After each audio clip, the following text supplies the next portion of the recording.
العرس ديالي البارح كان البارح قبل الحنه ديالي ها هي، يعني ما دازتش حتى 24 ساعه حتى كنتصدم بحالي بحالكم. حتى اليوم كنتفاجئ بحالي بحالكم.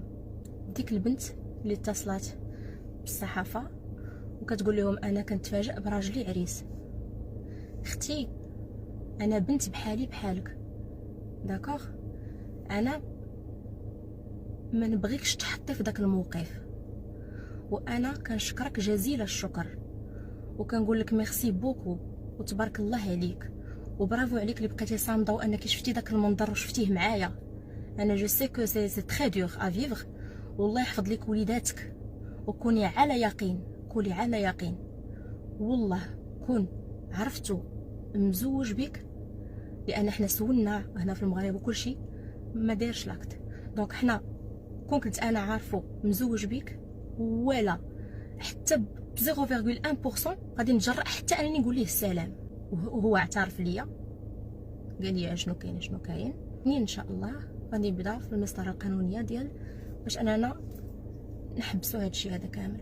خير فيما اختاره الله وحسبي الله ونعم الوكيل ولا حول ولا قوه الا بالله والحمد لله يا رب العالمين.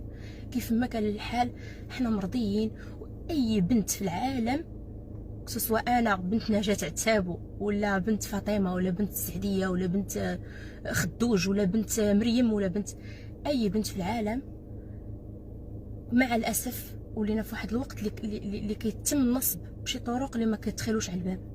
لان انا راجلي كنعرفو مده هادي من 2018 فاش تعرفت عليه، ودرنا الخطوبه في 2022 في الاخر ديالها، وديما ديما ديما كان لو كونتاكت انا وياه يوميا، كنهضروا 24 ساعه على 24 ساعه. يعني شي حاجه اللي غتخليكم تشكوا ولو ذره ما كايناش، لان حتى ماما تصدمات ما فهمت حتى شي حاجه.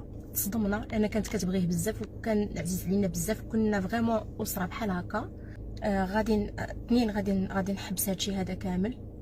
واخا تحسبات دابا عليا راني تزوجت وغادي نطلق، تحسبات عليا ب 24 ساعه ماشي مشكل، خير فيما اختاره الله.